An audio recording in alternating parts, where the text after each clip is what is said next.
Watch out, Pikachu! Ah! Ah! Oh. Hi.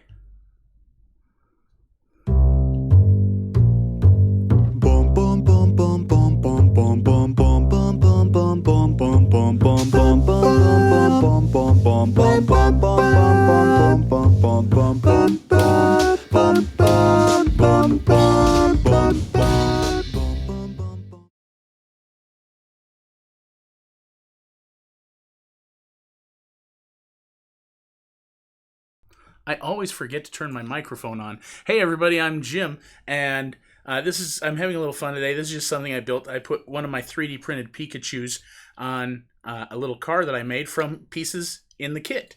And this is something that you could potentially do yourself. I really want you to use these kits to make stuff out of them. Send me pictures. Some people have already sent me some really, really neat pictures of stuff they've created, and it's been very exciting, even on day one, to see all the progress. So today, we're going to take what we built yesterday, and we're going to make something new out of it. All right, that's kind of what we do here. Now, yesterday, we made this clamp that we can pick up and we can grab stuff with, and I got a few pictures of people that were using that, and that was really, really cool. So today, what we're going to need is you're going to need this clamp. You're also going to need the rest of the nuts and bolts that we didn't use yesterday. We're not going to need Pikachu for right now, so I'm just going to set him aside. The other stuff that you're going to need is your rulers, both of these. The other, I know we have one of these right here, but you're going to need the other 1x5 plate. You're going to need tongue depressors, popsicle sticks, your clamps, the paper clamps, that's these guys right here, if you need to see them up close. And you're going to need some of your carabiners, your marbles, but don't lose them, rubber bands, and some of those lovely paper clips. So, also, this is kind of a bonus thing. We'll get to that later, but one of the dosing cups would be really, really useful. So today, we're going to talk a little bit about levers. So what we created yesterday is a lever that actually uses a lever. And so lever principles are really, really neat. And they're one of the simple machines. And simple machines are just exactly what it sounds like. They're something simple that does work. And one thing you'll notice about a lever is that it allows you to move things from someplace else. And that's exactly what the purpose of a lever is. So today, we're going to take a look at some levers. Now, first of all, the mighty lever. You see on this image, there's a triangle. Well, what's that triangle about? That is what we call a fulcrum. So a fulcrum is the pivot point for a lever. So you need to have a fulcrum, and on our model here, the fulcrum is right here. That fulcrum is the bolt that goes across the pivot. So you've got your fulcrum, right? And that's what allows us to open this up. All right, so today we're going to look at making a full lever, and a fulcrum also has a beam attached to it. And the beam is a really important part because that's where you have your effort and your load.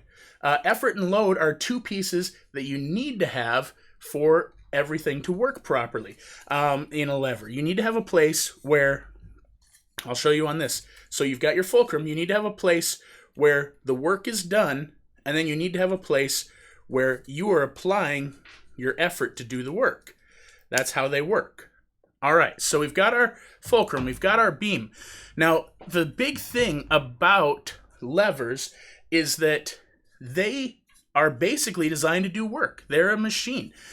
So usually you have to have some sort of weight on them. In the old days, they would use a fulcrum and the beam to create a lever to weigh things that are valuable to them, like gold or silver, and they'd figure out how much weight of gold we have, how much weight of silver. Today, we don't quite have the same, I don't carry gold or silver in my pockets and you don't, but let's think about some other things that are valuable that we could use in our lever example. Okay, there we go. So we've got a roll of toilet paper, which in this day and age is incredibly valuable. But we see that it has put a load onto our lever. So the load on the lever, the weight of the toilet paper, has dragged it down. It has pulled that end of the lever down.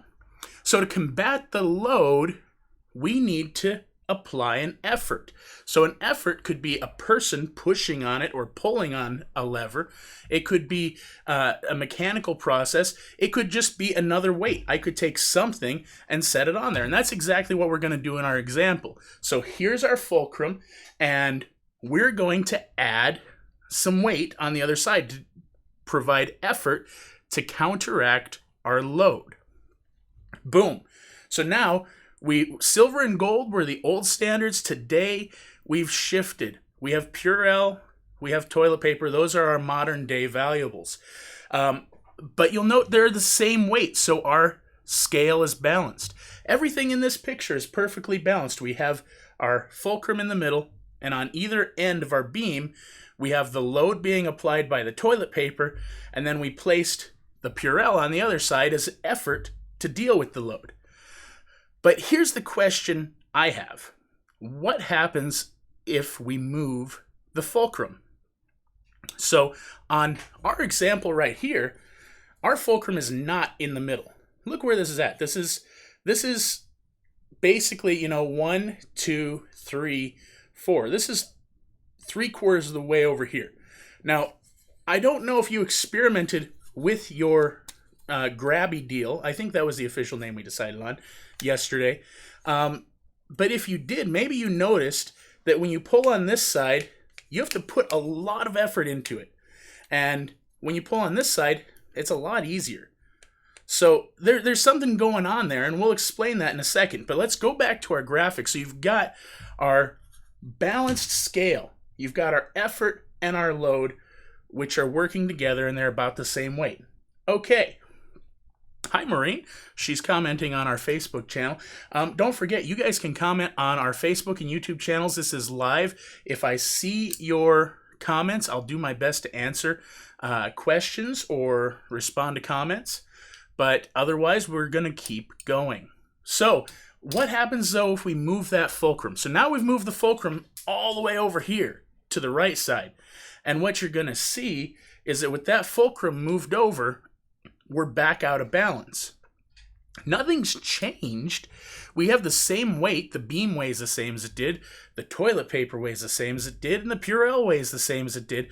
But we have a difference in weight now. And that's because we moved the fulcrum point and we've distributed the weight differently. So again, going back to our example, you have your fulcrum, which is not in the middle. It's over here. And so it takes a lot more work, if you noticed, to move this end of the fulcrum than it does to move this end of the fulcrum of the beam. This end of the beam. Oh my gosh, I can't talk today. So to move this end of the beam of your lever, it's really easy. And to move this end, it takes a little bit more effort. And that's because we don't have a centered fulcrum. So how do you deal with that? How do you deal with a fulcrum? So it's off balance. Well, the way that you balance it again is you have to add more weight. And so that's what we did here. We put a few more variables on the effort side. And so we're pushing harder, and now we've balanced it. But there's a really cool bonus to moving your fulcrum, because based on where you move your fulcrum, you can actually create a lever that can do a whole lot more work. I don't know if you've ever heard this saying. If you've ever studied levers, you might have heard a quote from Archimedes. He was an ancient philosopher, scientist, smart person who said, "Give me a lever long enough and a fulcrum for it, and I can move the earth." And obviously he was being metaphorical, but what he was saying was that you can move a huge weight with a small thing like a fulcrum. So what we're going to do today is we're going to experiment more with our claw deal. We're going to make a couple modifications to it just for the fun of it, and then we're going to take it apart, and we're going to build another type of lever. It's going to be a lot of fun. Let me go to my workbench camera, and I'll show you what we're going to do. So first, we have our original lever. And remember how I said that we had this part here? So this is really handy because you can hold on to this while you're working, and you can hold this, and then you can twist this. This is really going to come in handy, though, in a second when you see what we're about to do. Because what we're going to do is we're going to switch this around from being something you have to pull apart to something that you have to go the other way, and you have to actually apply some force.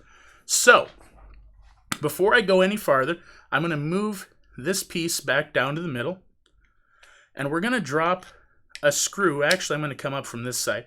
I'm going to drop one of our machine screws in here, and I'm going to put the nut on just enough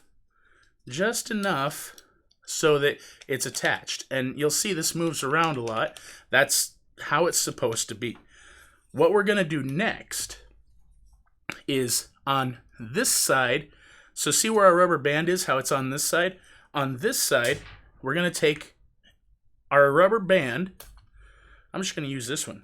And remember how we looped our rubber band twice yesterday so that way it's not as long? We're going to keep that rubber band looped like that.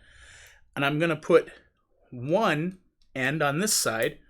And then I'm going to come across and I'm going to put the other end on this bolt that we had already set up. Now check out what's happening. So it's still a lever. It's still doing what we originally designed it to do, except now we have to push to close it. So now it could be used for some other activities. This little piece right here, now here's what I want you to check out. This little piece right here where that we added on the bottom. Feel how this feels right now. We just added this screw, put the rubber band around it, and came around to the other side. All right, feel that force. Now what we're going to do is we're going to take one of our other screws, and we're going to go at the very, very end here. And we're just going to put another nut on just so it's loose, so it moves around again. And instead of leaving this here, we're going to move our spring, our rubber band. We're going to keep the tension on it so it's equally tense. And we're going to move that all the way to the end. And what's going to happen is that it's moved the weight from here, very close to the fulcrum, to much farther out from the fulcrum. So now the load is more balanced. Now try to pinch this shut and see how that feels. That takes a lot more effort, doesn't it? Because we're pushing with a lot more weight on the back, a lot more force that we have to counteract. Now this could be a fun game actually. You could take something like one of these dosing cups or one of these cups, and we could actually make this into a game where we have to pick something up like this marble. Nope, stop, catch it, and then drop it in here. And whoa, don't lose your marbles. That could be part of the actual challenge, is that if you lose your marbles, you don't get those points, and these marbles just go away, and then you have to pick them up. So this could be a fun game to try if you build this, to see if you can actually catch marbles and transfer them from one place to another. Now, I want you guys to take a good look at this, because this is a really cool project that we will probably recreate in some form in the near future. But right now, we're going to learn more about levers, and so we're going to need to start disassembling this to work on our next project. Now, this is super easy to do. We just need to unscrew this.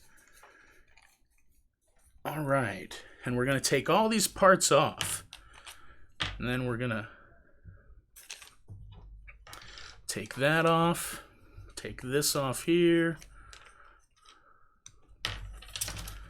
And then for all of these bolts, again, you don't have to ever tighten any of these projects we're working on super tight, so you don't need to grab pliers or a screwdriver.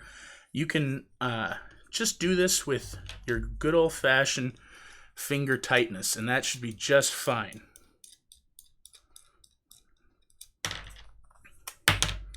All right, so I've got all of my pieces disassembled. We're just going to get these in a nice orderly fashion.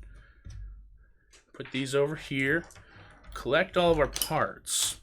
So it's really important when you're designing and building and working on projects to be organized and to be orderly. The reason for that, and the reason it's important to have a place for everything and keep everything organized when you're working on projects, is because it makes it so much easier to find things. Now, I am guilty of not following my own rules here from time to time, where sometimes I'll be working on a project and I get messy and I leave stuff here and I leave stuff there and it's all over the place. But generally speaking, what I've discovered is that if I organize and I get things orderly, it's so much easier for me to actually go and be creative and to do cool stuff. And so that's something I wanted to share with you, is a really important factor is to be orderly and to really work on making sure that your workspace is organized. Now, you can do this at home in a number of ways. You can set things up on your desk, or you can set one table up to do one thing and another table up to do another thing, and go back and forth. But however it works for you to have a nice organized workspace. Now, for me, I'm going to move these things out of the way. All right. We're ready to go. We have everything we need, and if you haven't grabbed these things out of your kit yet, or if you haven't found these things around your house, this would be a good time to grab those, because we're about to start building our next project.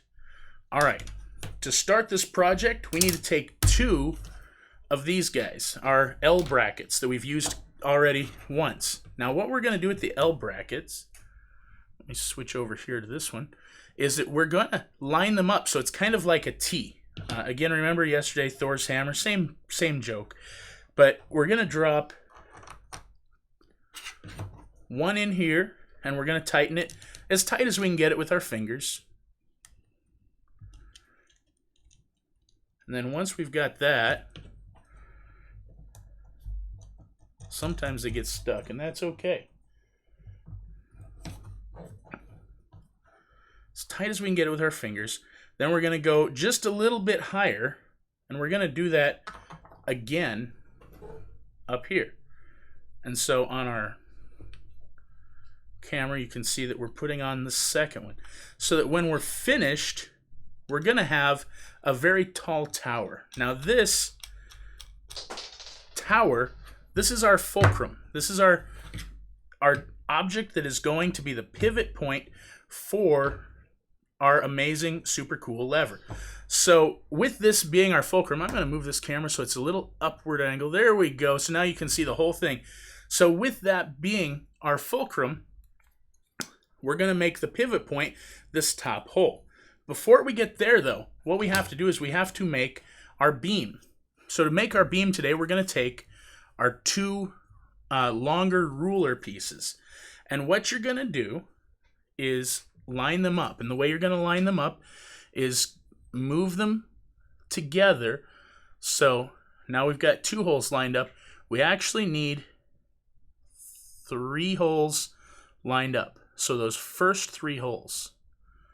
All right, so we're going to turn that so you can see hole 1, 2, and 3 going this way, and hole 1, 2, and 3 going this way all need to line up. The reason they need to line up is because we need to make a nice balanced beam. And then with our short bolts, so these little guys, we're just going to drop on this end. Remember what I said yesterday about if you hold this with a finger, it makes it so much easier. So we're going to hold that with this end, and then we're going to put a nut on.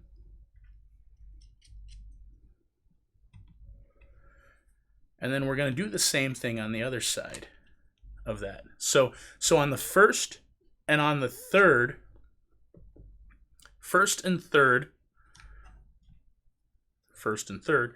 we are going to make sure that we've got one of our machine screws, our short ones, and one of our bolts. So now, perfect. We have a very nice beam for our fulcrum. So, next step. We need to get this, attach this. Actually, before we do that, we need to get this to stand up. Because right now, if you didn't see that, it doesn't stand up. That could be a problem. So, what we're going to do to fix that issue, just checking here, I just saw a stream issue come up and it said it's not getting good quality. We'll have to check on that with my stream provider. Anyway, back on topic. Here's how we're going to make this stand up. We need to do something to give it some support crossways here. And the way that we're going to do that is take 2 of these popsicle sticks and we're going to slide them through right here. See how I just picked one of the holes closer to the center? And I'm going to slide it through so it's about halfway. That's all you got to do. Okay? So now it's a little bit better. I mean, it's kind of okay, but we can make it better than that. So what I'm going to do is I'm going to take a couple of my clips just to hold them in place. I don't want this to go anywhere. That would be sad. And so I'm going to put a couple clips on either side to hold these from moving. So that'll keep this pretty stable. All right. The next step, we need to do a couple more minor modifications. I'm going to take this big tongue depressor, this guy right here, and we're going to slide it between these 2. Okay? So now if you see from the top down camera, you can see that I slid this between the 2 popsicle sticks. And what I'm doing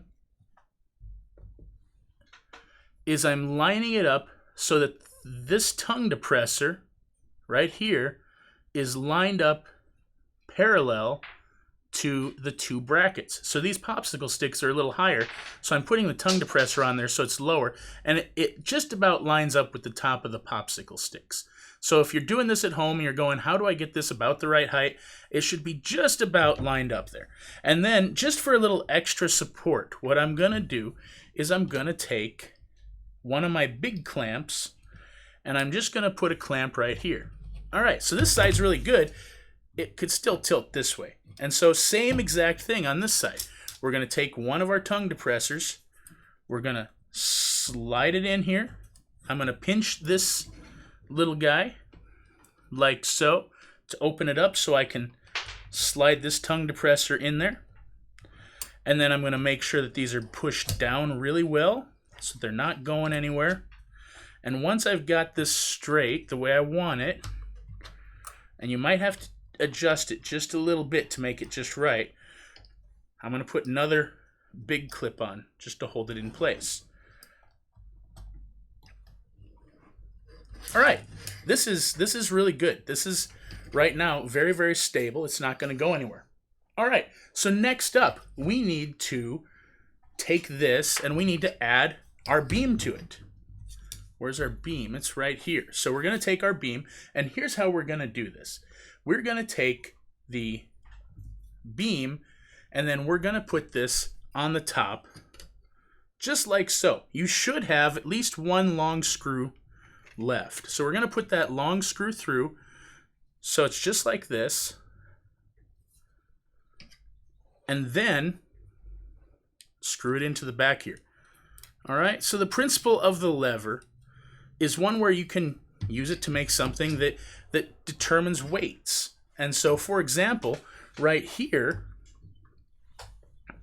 in our super cool scale, I'll turn this just a little bit, we have even sides on the fulcrum. So this side on this side of the fulcrum is the same as this side on the fulcrum.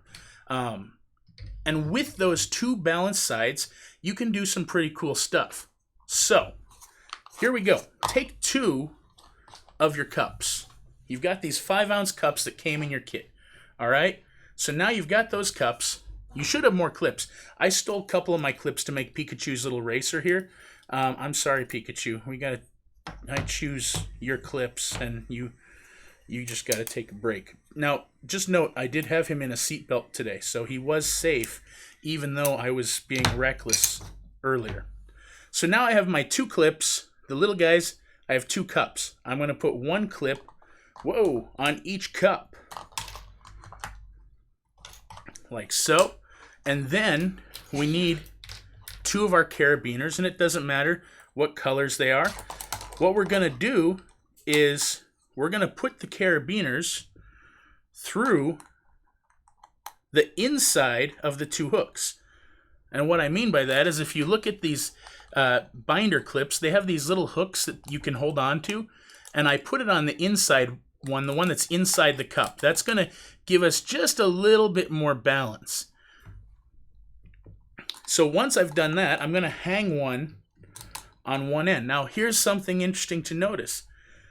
Once I do that, and I've got this hung on one end, bonk, it goes all the way down because we've now changed the balance in our lever. I'm going to do the same thing again where I'm going to connect this to the inside, and with this outside one that you're not using, you can just fold it down just like that. Super easy. We're going to attach this and try to attach them so that the cup's facing the same way on both. And so I attach that, and now what you'll see is this is balanced. And you know it's balanced because no matter where you put it, it will stay. So that means that the weight on the left side is the same as the weight on the right side. So let's find something that we want to determine the weight of. So for this case, I want to see how much these paper clips weigh. I've got a whole pile of them right here, and we're just going to toss in about, oh gosh, let's take about half of these paper clips. So you can take half of your paper clips. You could weigh anything in your kit. You could weigh your rubber bands. You could weigh the popsicle sticks. And so now we're going to see comparatively how much these paper clips weigh. Now I'm going to show you guys something in just a second that will be pretty cool. But first we're going to measure with the stuff that we have on hand. And that is marbles. So I'm going to drop one marble onto this end. And the scale's still not balanced. So we're going to put another marble in. It's getting better, but still not quite. We're going to drop a third marble in.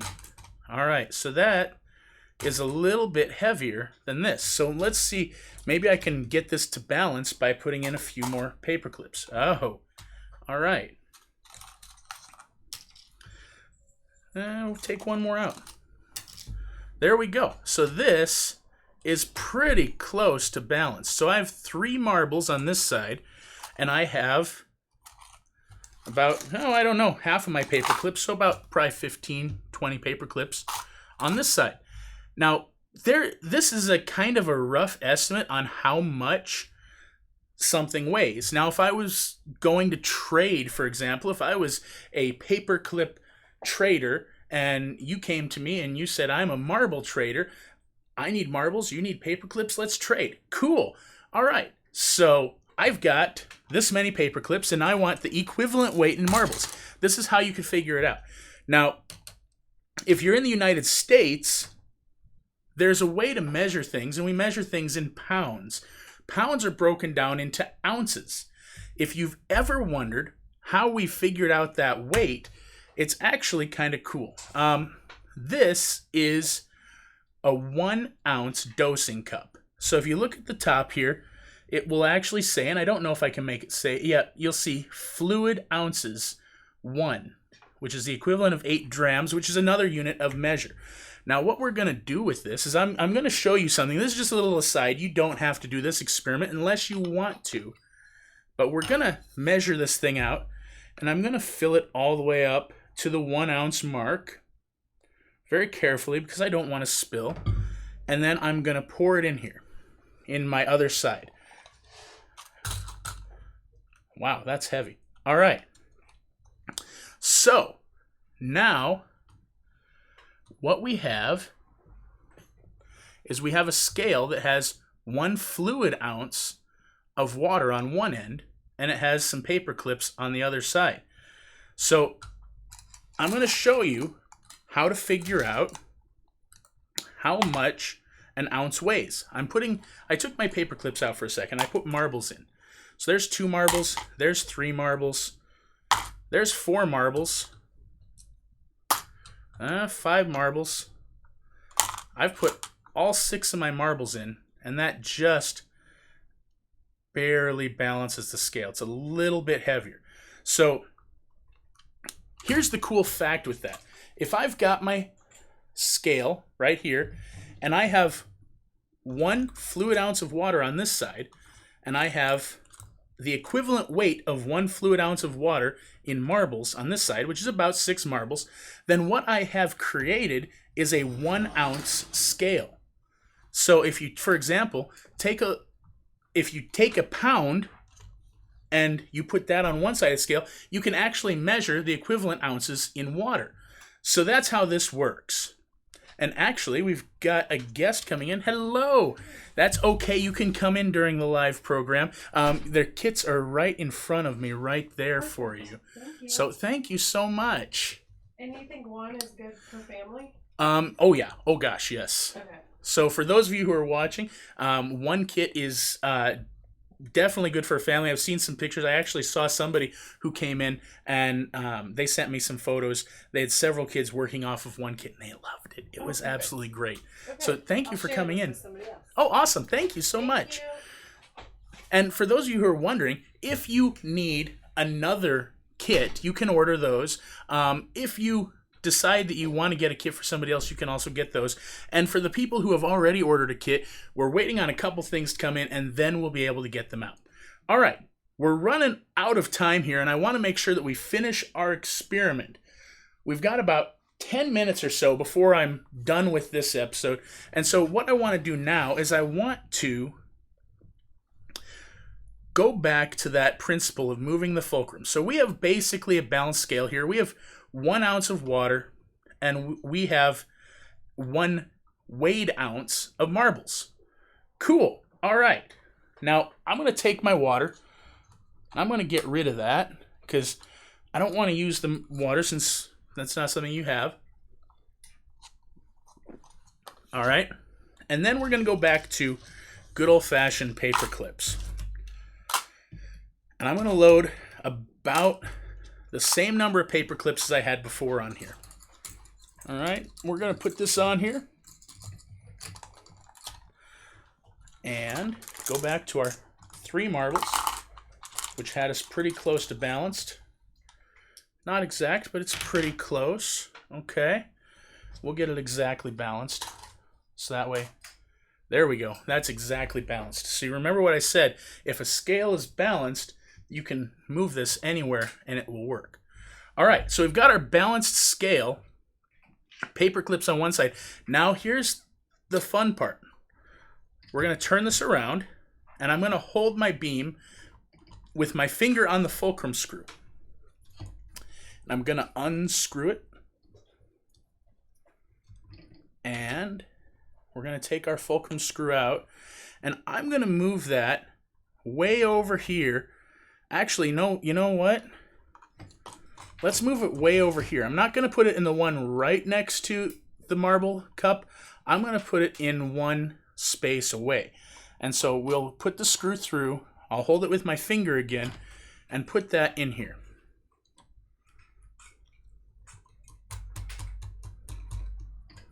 All right, and you don't want it super tight because if it's super tight, it won't move, and then that kind of defeats the point. All right, so now here we are. We have our scale, we have our marbles, we have our paper clips. Everything weighs the same. We didn't change the weight of the beam. We didn't change the weight of the items on the beam. But when I move my hand here, those paper clips are way, way heavier right now. Like this marbles, I have to pull pretty hard on these marbles to lift this up. But I want you to look at some mechanical properties here. Let me find out, first of all, let's find out how many paper clips we can support with just our 3 marbles. And the answer is none. So it actually, here's the thing, is that with our cool scale over here, we actually can't even support 1 paper clip because the fulcrum has moved so far that this weight here overwhelms that. And guess what? We've got another delivery coming in just a second. It's the Amazon guy. This has been a very busy day for us. How's it going? Good, how are you? Perfect. Thank you so much. Yeah, no problem, man. Have a good one. You as well. Can I hear your first name? Yeah, Jim. Jim. J-I-M. J-I-M. All right. J-I-M. Have a good one. You too. You guys heard the Amazon guy, right? This is the fun of doing a live show because I get stuff. People show up. I love this. This is really fun. All right, so we're going to get back to our experiment here. We've got a couple more minutes. We got to figure out how to balance the scale again. All right, so now I'm going to toss in a few more. 4, 5. All 6 of my marbles. I had 6 marbles. This thing still isn't moving. Okay, let's take these extra 2 carabiner clips I had, and I'll throw those in. Nothing. All right, so let's take in some of the paper clips. Okay, all of the paper clips. More of them. It's still not moving. So we've created such a strong effect on this that I can throw in all of these paper clips, and I can throw in the nut and the bolt that we still have left that we haven't used. Oh, did you see it move? It's almost there. I'm going to throw in, I've got my 2 ball bearings in my collection here. We're going to put 1 in, see what happens. Nothing. 2 in. It's getting closer. That'll stand up on its own. I'm going to keep throwing some weight in here. I've got my ball bearings. We're going to put these in just to see what happens. Okay, there we go. So 2 was too much. Now look, I put 1 in. So all of that weight just to lift an empty cup. That's the cool thing about a fulcrum, though, because now here's the flip side of that. I'm going to turn this around. I've got this super heavy cup. Let's pretend that this is 100 tons that I couldn't pick up on my own. With the power of the mighty lever, I can now take this end, and with barely a touch, I can move this huge weight. So with a lever placed in the correct way, I can do a whole lot of work with just a little bit of effort. I can move a major load without having to do a lot of work on my end. So this goes back to what Archimedes said. Give me a lever long enough and a place to put it, and I can move the earth. So here's what I want you to do today. Here's your assignment. I want you to take your scales, and I want you to experiment with placing the fulcrum in different points. See what sort of weight you can do here. Come up with something to make this new. And we're going to take this project tomorrow. We're going to deconstruct it. We're going to do some more experiments with it.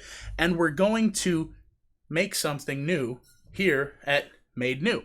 I want to thank everybody for coming. I want to thank the people who helped make this possible. This project is something that we couldn't do without the support of a lot of people. And so for those of you who have tuned in for the first time, I hope you'll come back tomorrow. This is only getting better and better, and we're going to be here as long as we need every day to make sure that we have fun projects for people to work on. If you create a project, you can send it to me now. We have an email, kitbashing@madenewOmaha.com. If you send it to this email, whoa, hey, there's my lever. If you send it to this email right here, send me a picture, send me a letter, whatever. If you say it's okay, I'll post your picture on here. If I can't post your picture, or whatever, I can blur out faces, do what I need to do, but I just love, even if I can't share it, I just love hearing what people are doing. The emails that I've already received have been awesome. Another thing that you can do is you can go check out our Facebook page, which is facebook.com/madenewOmaha. That's where more information on kitbashing is. And of course, our main website, which is madenewOmaha.com/kitbashing. I'll put our email on there one more time just in case somebody didn't see it. If you've got questions about this program, if you want to suggest a project, send them to us, because we will absolutely, if we see some cool projects being made, we will absolutely put those on the program. So before I go, the one last thing I wanted to show you is that levers have real world applications. Here's a graph that shows 3 types of levers: class 1, class 2, class 3, and how they're used. We dealt with class 1 today all day long. And so that's like a teeter-totter, or that's, like your hip bone. A class 3 lever would be something like a shovel or like your arm. And so there's lots of different real world uses, but there's one more very practical lever that I use every day in this program. All right, this is my overhead camera, and if you notice here, I have a long beam, I have a pivot point, and then I have weight on this end. So I have my microphone and my camera for my overhead camera placed right here on this end of the lever. I didn't want a pole right here in the middle of my workshop. I didn't want something that was like interfering with my view. So to make that work, I had to have a fulcrum way over here. And I didn't want to have something go all the way over this way because there's a walkway there. And so I had to have something over here. So we used the principles of the lever to build this studio that we're using today. On this end over here, I'll actually show you with this camera, take flight. We had to put a lot of weight. This big jug of heavy acrylic, this bottle of water, and those screws and things that are attached to it weigh a whole lot more than my microphone and my camera do, but they were required so that I could keep these two little things floating above my head. So that's a quick look into our studio. We'll probably have more shots into the studio in the future as we do more projects. And I actually have some fun projects coming up that aren't necessarily related to the kit, but we're a huge space. We're a maker space. We have 3D printers, we have lasers, we have hammers, tools, all sorts of stuff. So we're going to put those things to use. And I want to show you how they work, because here's the bottom line. Someday, this craziness, this whole COVID-19 thing is going to be over. And when it is, I want everybody who's watching these programs, who's tuning in, who's building these kits with me, to come over here, and we're going to have a big get together, and we're going to celebrate getting through this together. It's going to be an awesome time, and I look forward to it, and I can't wait. Until then, though, this is what we have, and we're going to make the best of it. So, until next time, I am Jim Clements, your host for Kitbashing, and I wish you all the best. Wash those hands. Don't touch your face. Have a great day.